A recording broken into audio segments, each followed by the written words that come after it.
ఏందంట ఇప్పుడు 42% రిజర్వేషన్ కోసం సుప్రీంకోర్టులో ఆల్రెడీ ఉన్న కేసులలో ఇన్వాల్వ్ అయ్యి కొట్లాడతాం. ఇప్పుడు కొత్తగా వేస్తే 42% రిజర్వేషన్ విషయం కొత్తగా వేస్తే బెంచ్ మీదకి రావడానికి లేట్ అవుతుందని వీళ్ళ చర్చనట. సిగ్గుండాలేమన్నా చెప్పడానికి. ఒక అర్జెన్సీ మ్యాటరు. ఇక్కడ హైకోర్టు సెప్టెంబర్ 30లోగా ఎన్నికలు నిర్వహించాలని చెప్పి హైకోర్టు చెప్పినప్పుడు పరిస్థితుల్లో సుప్రీంకోర్టు ముందుకు దాన్ని తీసుకుపోయి ఇక్కడ మాకు అర్జెన్సీ ఉందని అడిగితే ఒక్కటే రోజులో బెంచ్ మీదకి వస్తుంది.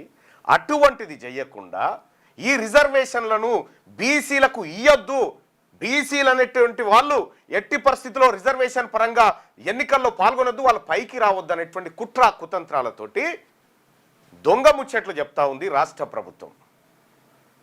కాంగ్రెస్ పార్టీ ప్రభుత్వం బీసీలకు దోకా చేసింది.